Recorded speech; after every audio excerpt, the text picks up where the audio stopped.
नमस्कार, आप देख रहे हैं हिंदी खबर में हूं आपके साथ में शर्मा। सीबीएसई में ऑन स्क्रीन मार्किंग यानी कि ओएसएम को लेकर चल रहा विवाद अब एक बड़े प्रशासनिक फेरबदल में तब्दील हो चुका है। ओएसएम में टेंडर की प्रक्रिया में बदलाव की वजह से सीबीएसई की लगातार किरकिरी हो रही थी। ऐसे में मामले की गंभीरता को देखते हुए अब केंद्र सरकार ने एक बेहद सख्त कदम उठाया है और सरकार ने सीबीएसई के चेयरमैन राहुल सिंह और सचिव हिमांशु गुप्ता दोनों को तत्काल प्रभाव से उनके पदों से हटा दिया है। तो सीबीएसई को लोखंडे प्रशांत सीताराम के रूप में एक नया बॉस भी मिल चुका है। उधर राहुल गांधी सरकार पर सवाल उठा रहे हैं और पूछ रहे हैं कि ये जवाबदेही नहीं, क्या आपको नहीं लगता है कि ये सिर्फ कवर अप है? राहुल गांधी कह रहे हैं कि ये जवाबदेही नहीं है बल्कि ये कवर अप है, मामले को दबाने की, मामले को ढकने की एक कोशिश भर है। सवाल यह है कि देश के भविष्य के साथ आखिर खेल कौन रहा है? अब इस पूरे मसले को लेकर तमाम तरह की जो प्रतिक्रियाएं वो सामने आ रही हैं। अब सवाल कौन से हैं इसको लेकर, जो सवाल आज हम करने वाले, जो अहम सवाल उठ रहे हैं वो आप देखिए। सबसे बड़ा सवाल तो यही है कि हैदराबाद की कंपनी कोइमटी, जिसको लेकर ये इन्होंने जिसको टेंडर दिया, उसको लेकर भी बहुत सारे सवाल खड़े हुए। भाई, आप जिस कंपनी को ठेका दे रहे हैं, जिस कंपनी को उसका टेंडर दे रहे हैं, क्या वो कंपनी ठीक है? क्या आपने उसकी जांच की? जिसके पास क्षमता नहीं है उस कंपनी को आपने ठेका दिया ही क्यों? हैदराबाद की कंपनी COEMT को किस आधार पर यह ठेका दिया गया? सबसे बड़ा जो सवाल खड़ा हो रहा है वो यही है कि जो ठेका दिया गया, जो टेंडर की जो प्रक्रिया है वो खराब है। अब पार्लियामेंट्री कमेटी के सीबीएसई से बहुत सारे सवाल भी हैं। जिस कंपनी का ट्रैक रिकॉर्ड खराब था उसे किस आधार पर ठेका दिया गया? टीचर्स को प्रॉपर ट्रेनिंग क्यों नहीं दी गई?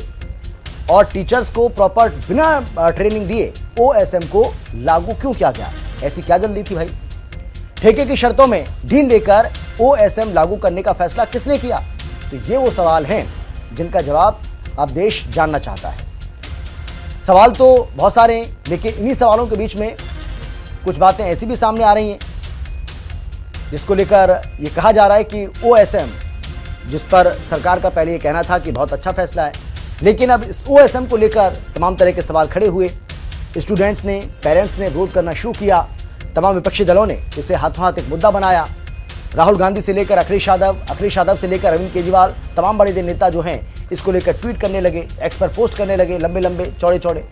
और उसके बाद ये मामला अब सियासी तूल भी पूरी तरह से पकड़ चुका है। तो ओएसएम पर सरकार क्या कर रही है, सरकार ने किस तरीके से एक्शन दिखाया, वो भी हंगामा बवाल होने के बाद वो यहाँ पर हम सिलसिलेवार तरीके से आपको बता रहे हैं। सार्थक सिद्धांत ने खोली है ओएसएम टेंडर प्रक्रिया की पोल। किस तरीके से खोली है वो भी यहाँ पर आप अपनी टीवी स्क्रीन के ऊपर देख ही रहे होंगे कि किस तरीके से ओएसएम की जो प्रक्रिया है उसको लेकर सवाल खड़े हुए। तो फिर सरकार ने भी इस पर एक्शन लिया और ओएसएम की जो टेंडर प्रक्रिया है, किस तरीके से टेंडर दिया गया, किन लोगों को दिया गया, किस कंपनी को दिया गया, उस कंपनी की जांच की गई कि नहीं की गई, और वो क्या कंपनी इसको करने में सक्षम थी? ये वो सवाल हैं जिनका जवाब मिलना चाहिए था, जिनके जवाब होने चाहिए थे, लेकिन ऐसा हुआ नहीं। और यही वजह है कि अब इस पूरे मामले को लेकर सरकार बैकफुट पर दिखाई पड़ रही है। अब कुछ अधिकारियों को सस्पेंड कर दिया है, उन पर गाज गिरी है, लेकिन उससे होगा क्या? छात्र और अभिभावक तो ये कह रहे हैं कि उनका नुकसान जो होना था वो तो हो चुका है, क्योंकि उनको जो मार्क्स मिलने चाहिए थे वो मार्क्स उनको पेपर में नहीं दिए गए, नहीं मिले, जो वो डिजर्व करते थे वो उनको नहीं मिला। चलिए चर्चा करते हैं। हमारे साथ बीजेपी की ओर से बीजेपी के नेता आलोक वत्स जी हैं, स्वागत है सर आपका। अभिषेक गुप्ता जो कि आम आदमी पार्टी के प्रवक्ता हैं, अभिषेक जी आपका भी स्वागत है। और मुझे जानकारी मिल रही है कि अब से कुछ ही देर के बाद कांग्रेस के प्रवक्ता यश श्रीवास्तव हमारे साथ जुड़ जाएंगे, उनसे भी सवाल जवाब करेंगे। लेकिन हमारे साथ वरिष्ठ पत्रकार विश्वनाथ मिश्रा जी जुड़ चुके हैं, सर आपका भी स्वागत है। लेकिन सबसे पहले आलोक जी मैं आपके पास आना चाहता हूं, मैं आपसे जानना चाहता हूं कि कोई भी परीक्षा हो, हम देश के अंदर देख रहे हैं भाई, देखिए मतलब ये कहा जाता है कि देश के अंदर एक मजबूत सरकार है, एक ऐसी सरकार है जिसमें लीक कुछ भी होता नहीं है। लेकिन आज की तारीख में हम देख रहे हैं कि सब लीक ही हो रहा है भाई। CUET की परीक्षा आप देख लीजिए, नीट UG की परीक्षा आप देख लीजिए, CBSE का जो OSM सिस्टम है उसको लेकर जो सवाल खड़े हो रहे हैं वो भी आप देख ही रहे हैं। अभी हाल ही में आपने यूपी में देखा SSC GD कितना बवाल कटा। मैं आपसे जानना चाह रहा हूं सर, ये हो क्या रहा है? और अगर फैसला सही था तो उसको, उस फैसले में अब तब्दीली क्यों हो रही है, उसको वापस क्यों लिया जा रहा है, क्यों इन अधिकारियों पर गाज गिर रही है? देखिए जी अरुण जी, ये जो कुछ अमित शर्मा जी जी ये जो कुछ भी हुआ है हम्म, ये बहुत ही निंदनीय है।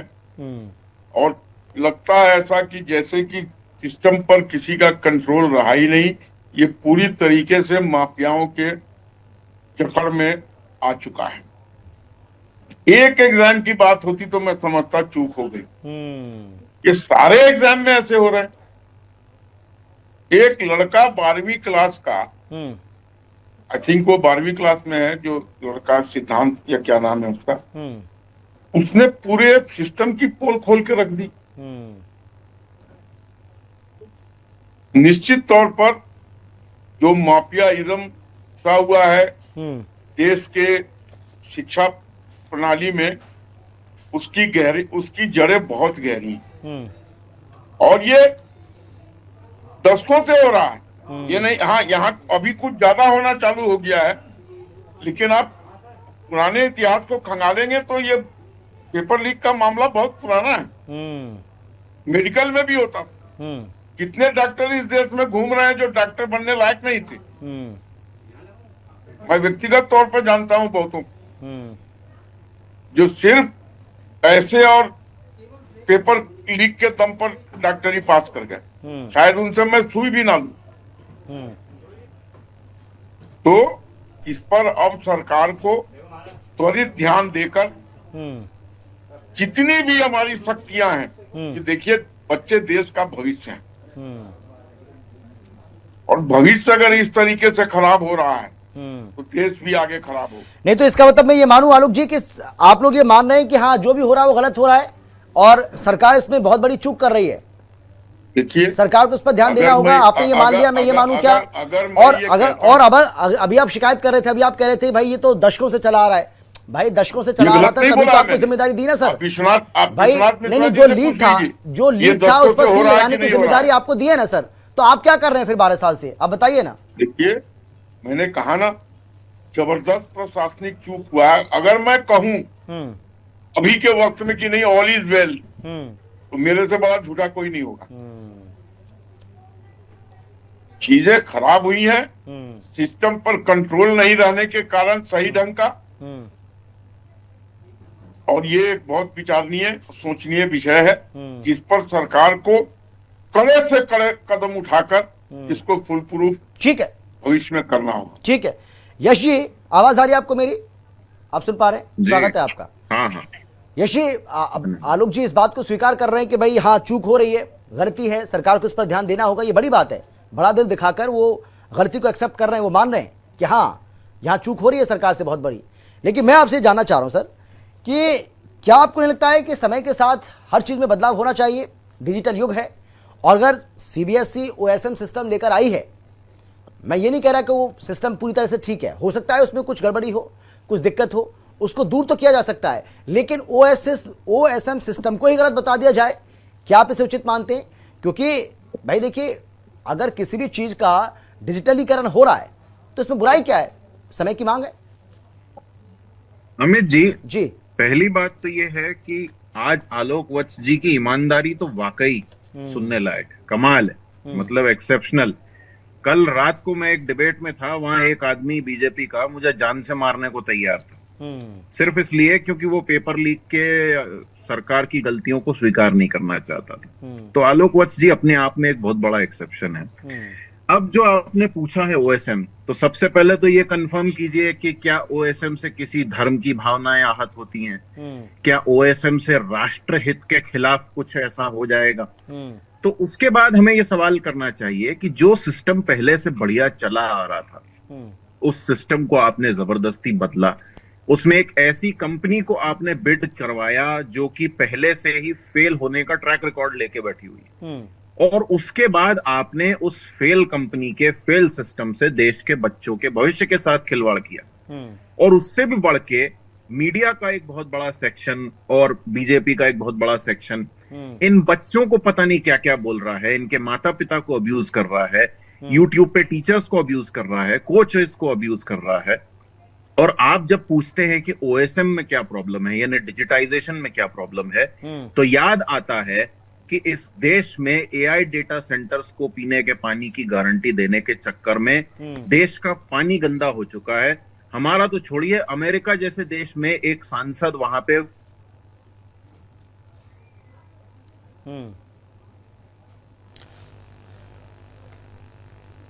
चलिए मैं आ रहा हूं यश जी, आपके पास आ रहा हूं, मैं बाकी मेहमानों के पास भी जाऊंगा, लेकिन फिलहाल सीएम योगी कुछ बोल रहे हैं, क्या कुछ कह रहे हैं जरा सुन लीजिए आप। जो पूर्वी उत्तर प्रदेश से दूर दराज के क्षेत्रों से आकर के किराए पे रहते थे, उनके लिए ईडब्ल्यूएस के आवास की सुविधा, सस्ते में आवास उपलब्ध हो, जिसमें 2 रूम है, किचन है, अटैच बाथरूम उसके साथ जुड़ा हुआ है, छोटी सी बालकनी भी है, और उस पैसे को 7 वर्ष में दे सकते हैं। हर 6 महीने में केवल व्यक्ति 50,000 रुपए जमा करेगा तो ये मान करके चलिए कि वह आसानी से उस आवास को प्राप्त कर सकता है। ऐसे लगभग 100 परिवारों के लिए आश्रय की व्यवस्था भी गीडा ने यहां पर किया है। एक अच्छा मॉडल फैक्ट्री के नजदीक ही कार्मिकों के रहने की सुविधा और व्यवस्था, और वह भी एक सम्मानजनक स्थिति में कर्मचारी, कार्मिक, श्रमिक। इस चलिए एक बार फिर से चर्चा को आगे बढ़ाते हैं। यश जी आप सुन पा रहे हैं क्या? चलिए ठीक है, यश जी शायद अभी हमारे साथ नहीं है, लेकिन अभिषेक जी मैं आपसे जानना चाह रहा हूँ, मैं ये सवाल मैं आपसे भी मतलब चाहता हूँ इसका जवाब कि सरकार ने एक सिस्टम बनाया है, उस सिस्टम में खामियां हो सकती हैं। मैं ये नहीं कह रहा कि वो सिस्टम जो है पूरी तरीके से ठीक है या उसमें ट्रांसपेरेंसी है, सुधार उसमें हो सकता है, लेकिन पूरी तरह से उसको खारिज कर देना वो ठीक है क्या? खासतौर पर ओएसएम की बात कर रहा हूं मैं। सर आपने म्यूट कर रखा है, अभिषेक जी आपने म्यूट कर रखा है, अनम्यूट करिए प्लीज। मेरी आवाज आ रही है? जी जी बोलिए सर, बोलिए। देखिए अमित जी, जब किसी भी सिस्टम में इस लेवल पे खामियां निकलती है ना, तो इसका मतलब वो सिस्टम ही खराब है। आप देखिए, जब ओएसएम की शुरुआत इन्होंने की थी, तो जिस कंपनी को इन्होंने ठेका दिया है उसके लिए 3 से 4 बार रूल बदले गए हैं। एक डिफॉल्टर कंपनी को ठेका दिया गया है। अब आपकी और हमारी तो कोई रिश्तेदार की कंपनी वो होगी नहीं, सरकार में बैठे किसी व्यक्ति की कंपनी होगी जिसको वो ठेका दिया है, किसी भाजपा के नेता की कंपनी होगी, तभी तो ठेका मिला है, उसके लिए नियम को बदला गया है। तो आपने इतने सारे बच्चों के भविष्य के साथ खिलवाड़ किया। अभी मैं भाजपा के प्रवक्ता को सुन रहा था, चलो उन्होंने बड़े दिल से इसको एक्सेप्ट किया, लेकिन उनके एक्सेप्ट करने से कुछ नहीं होता।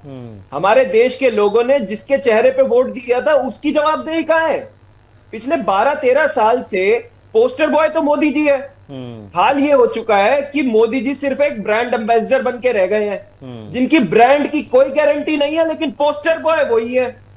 जब सरकार विफल रही है तो आपकी जिम्मेदारी थी ना, लोगों ने किसी अधिकारी को थोड़ी चुना था, लोगों ने धर्मेंद्र प्रधान को एजुकेशन मिनिस्टर थोड़ी बनाया था, मोदी जी ने बनाया था, मोदी जी की सरकार ने बनाया था। अगर उनसे नहीं हो रहा है तो इस्तीफा दे, किसी और को जिम्मेदारी दे। पिछले 10 दिन में तीसरी बारी तो अमित जी मैं आपके चैनल पे आया हूं। पहले नीट पे हम बैठे, फिर सीयूईटी पे बैठे, फिर सीबीएसई पे आज बैठे। क्या हमारे देश का युवा यही सब करने के लिए रह गया? 12वीं के एग्जाम वो नहीं दे पाते, आपकी चेकिंग आप ठीक से नहीं कराते, किसी कॉम्पिटिटिव एग्जाम आपसे वो नहीं कंडक्ट किए जाते, सालों साल बच्चे उसकी तैयारी करते हैं। सीबीएसई इतना बड़ा संस्थान होके एक 12वीं के बच्चे ने उसको हैक करके बता दिया, और पहली बारी तो जब सार्थक ने उसको हैक करके दिखाया तो सीबीएसई ने एक्सेप्ट भी नहीं किया, बोले ये तो डमी वेबसाइट थी। उसके बाद उसने जो इन्होंने बोला था कि ये हमारी प्रोफेशनल वेबसाइट है, उसको भी हैक करके बता दिया। तो ये कौन सी आपकी साइबर की नीति है? और आपके क्या कर रहे हैं इतने बड़े बड़े एक्सपर्ट? क्या कर रही है सरकार? ऊपर से लेकर नीचे तक सबको इस्तीफा दे देना चाहिए। और 12 साल बाद भी अगर आपसे नहीं संभल पा रहा है, आप सीबीएसई तक का पेपर कंडक्ट नहीं करा पा रहे, या उसकी एग्जामिनेशन शीट आपसे चेक नहीं हो पा रही, आप सोचिए, ये सामने उजागर हो गया, वरना कितनी बड़ी खामी है। किसी बच्चे ने 5 एडिशनल शीट भरी, उसमें कितनी अपलोड हुई कितनी नहीं हुई किसी को नहीं पता, क्लियर हुई कि ब्लर हुई वो किसी को नहीं पता। कितने सारे बच्चों ने अपनी टेस्टिमोनियल जो है सोशल मीडिया वेबसाइट्स पे और इधर उधर डाली है, जिनके पास कॉपी गलत पहुंच गई। सार्थक के नाम की कॉपी किसी और के पास पहुंच गई, किसी रंजन नाम की कॉपी सार्थक के पास पहुंच गई। इससे बड़ा सिस्टम फेलियर क्या होगा? आप देश के भविष्य के साथ खिलवाड़ कर रहे हैं। ठीक है अभिषेक जी, समय बचेगा तो मैं आपके पास लौटूंगा, लेकिन विश्वनाथ जी, ये तमाम जो लूप होल्स जो देखने को मिल रहे हैं, तो क्या सिर्फ कुछ अधिकारियों पर गाज गिरा देने से काम चल जाएगा क्या? उनको सस्पेंड कर दिया, उससे क्या होगा भाई? छात्रों का जो भविष्य है, उनकी एक साल तो एक तरीके से बर्बादी मानिए ना भाई। जो उम्मीद कर रहा था कि भाई मेरे तो कम से कम कितना भी मैं बुरा करूंगा, कितना भी खराब करूंगा, 90% से तो कम मेरा स्कोर होगा नहीं, लेकिन उसको मिल रहे हैं 80, 85, 72, 70, तो उसके साथ तो अन्याय हुआ ना सर। देखिए अमित जी, बिल्कुल ठीक बात है। तो 2026 में क्लास 12 का जो रिजल्ट था वो बहुत खराब था। पास परसेंटेज 85.2% था, जो बीते 7 वर्षों में सबसे कम। तो इस पर सवाल उठना लाजिमी था। तो सीबीएसई ने अपना जो रिएक्शन दिया वो यही कहा कि भाई इसकी फेयर ट्रांसपेरेंट सिस्टम है OSM, इसको एक इम्प्लीमेंट करने की कोशिश है। ठीक है, डेफिनेटली टेक्नोलॉजिकली अपग्रेड होना चाहिए और प्रयास करना पड़ेगा, टेस्ट करना पड़ेगा, चेक करना पड़ेगा, लेकिन किसी बच्चे के भविष्य के साथ नहीं कर सकते। देखिए OSM में इसमें कोई दो राय नहीं, ऑन स्क्रीन मार्किंग का एक सिस्टम है, सेटअप है। ऑन सीबीएसई ने कहा, स्वीकार किया कि भाई ठीक है, अगर आपको कुछ ही बच्चे को ऐसा लगता है तो वो उससे अपनी रीचेकिंग के लिए ऑप्ट कर सकता है। तो देखिए बच्चे ही नहीं, पेरेंट्स भी इसमें नाराज हुए, और उसके बाद जो है जो परिस्थितियां बनी वो निश्चित रूप से कम बच्चों के लिए बहुत अच्छा नहीं है, पेरेंट्स के लिए बहुत अच्छा नहीं है। जो भी सिस्टम सेटअप में जो लोग हैं, वो एक ऑल्टरनेटिव, एक कॉम्बिनेशन रखना चाहिए कि जिस सिस्टम पर हम जा रहे हैं उसको वेरीफाई कैसे करें। अधिकारियों के साथ विश्वास करना अच्छी बात है, लेकिन अधिकारी अगर कहीं कुछ इस ऐसी स्थिति क्रिएट कर दें कि आप जवाबदेही न हो या सिस्टम सेटअप में ना, जिसे कहते हैं कि वो स्टेबिलाईज नहीं हो रहा हो, तो आपको जवाबदेही तय करानी पड़ेगी। चलिए देर सही, कम से कम दोनों अधिकारियों को हटाया गया और उनको लोखंडे प्रशांत को शायद चेयरमैन बनाया है और वरुण भारद्वाज को सेक्रेटरी क्रिएट किया है। देखिए जो OSM विवाद है प्लस रिजल्ट और उसके ये सारे घटनाक्रम में, तो ये इसको हम अच्छा तो कम से कम नहीं मान सकते हैं, इसको पॉजिटिव तो नहीं माना जा सकता है, लेकिन अधिकारियों को एक क्लियर मैसेज जरूर है नए अधिकारियों को कि आपका जो कार्य क्षेत्र है, जो कार्य व्यवस्था है वो सही होनी चाहिए। हालांकि मेरा एक और विरोध जरूर है, जो ट्रांसफर है ये सजा नहीं होती। अगर किसी ने कोई बड़ी गलती की है तो उसको उसकी सजा मिलनी चाहिए। हमारे सिस्टम सेटअप में उसकी व्यवस्था बिल्कुल नहीं है, वो जरूर होना चाहिए। केवल ट्रांसफर कोई सजा नहीं होती है। अगर किसी ने कोई ब्लंडर किया है उस पर एडवर्स एंट्री होनी चाहिए उसके SCR में। उसने अगर कुछ गलती की है तो उसकी सजा उसको डेफिनेटली मिलनी चाहिए, ताकि वो नजीर बने आने वाले अधिकारियों को। बिल्कुल सही कहा। जल्दी से यश जी, मैं चाहता हूं एक छोटा छोटा कमेंट सबसे ले लो। यश जी। अमित जी मुझे थोड़ा सा बड़ा कमेंट देने की इजाजत दीजिए। मैं जो कह रहा था, मेरा फोन अचानक बीच में एक्सेसिव हीट के कारण बंद हो गया था। दुनिया के 50 सबसे गर्म शहर भारत में ही हैं। हमारे देश के जल स्रोत 44% कम हो गए। ये सारी बातें पढ़ाई लिखाई से समझ में आती हैं। तो जो लोग क्लाइमेट चेंज को नहीं मानते, वो ये चाहते ही नहीं है कि इस देश में शिक्षा हो। इसीलिए इन छोटे बच्चों का भविष्य यहाँ पे लटका दिया गया है, ताकि अंततः निराशा में किसी दिन ये बच्चे भी हथियार लेके सड़क पर उतर जाएं। और ये किन लोगों की मंशा है, ये आप और मैं अच्छी तरह जानते हैं, चाहे हम कुछ भी बहस करें। तो मुद्दा ये है कि नई नई टेक्नोलॉजी लाने से कुछ नहीं होता है। अगर आपकी नीयत में चोर है तो आप टेक्नोलॉजी नहीं लाओ या कुछ भी करो, उससे कोई फर्क नहीं पड़ता। आज आपने कह दिया एयरफोर्स पेपर लाए, मान लीजिए फिर पेपर लीक हो गया, तो आप क्या इसरो में रॉकेट से पेपर भेजेंगे? इस सवाल का जवाब टेक्नोलॉजी में, नई पॉलिसी में, रोज नई डायलॉग बाजी में नहीं है। इस सवाल का जवाब है धर्मेंद्र प्रधान जैसे अकर्मण्य अयोग्य मंत्रियों के इस्तीफे में, जिनका ट्रैक रिकॉर्ड ही बर्बादी का है। ठीक है अभिषेक जी, इस्तीफे से बच्चों के साथ न्याय हो जाएगा, उनको न्याय मिल जाएगा? अमित जी, कम से कम एक मैसेज जाएगा। अभी क्या किया है, जो वरिष्ठ पत्रकार जी बोल रहे थे, बिल्कुल ठीक बोल रहे थे। आपने एक डिपार्टमेंट से हटा के दूसरे में लगा दिया है, उनकी जगह किसी और को ले आए हैं। आपने जो बच्चों के भविष्य के साथ खिलवाड़ किया है उसकी सजा किसको देंगे? आप धर्मेंद्र प्रधान को हटाइए, किस अफसर की हिम्मत हो जाएगी अगली बारी इसमें नेग्लिजेंस करने की? बिल्कुल सर, समय बहुत कम है मेरे पास। आलोक जी जल्दी से धर्मेंद्र, मतलब सबका यही कहना है कि धर्मेंद्र प्रधान के ऊपर इतनी मेहरबानी क्यों सरकार की? ये तो आला कमान समझे, लेकिन ये जरूर है कि अब बहुत सख्ती से, कड़ाई से इन चीजों को रोकना होगा, नहीं तो देश में बहुत बड़ा बवाल खड़ा हो जाएगा। चलिए, ये बहुत अच्छी बात है कि आप इतना बड़ा दिल दिखा रहे हैं। बहुत धन्यवाद आप सभी का मेरे साथ जुड़ने के लिए, चर्चा में शामिल होने के लिए, अपनी बात रखने के लिए। लेकिन बड़ा सवाल यही है कि आखिर ये हो क्या रहा है देश के अंदर? छात्रों के भविष्य के साथ खिलवाड़ कर कौन रहा है? और क्या कुछ अधिकारियों पर गाज गिराकर उनको सस्पेंड कर देने से या उनका ट्रांसफर कर देने से क्या बच्चों के साथ न्याय हो जाएगा? बहुत बड़ा सवाल है। फिलहाल इतना ही, आप देखते हैं हिंदी खबर। नमस्कार।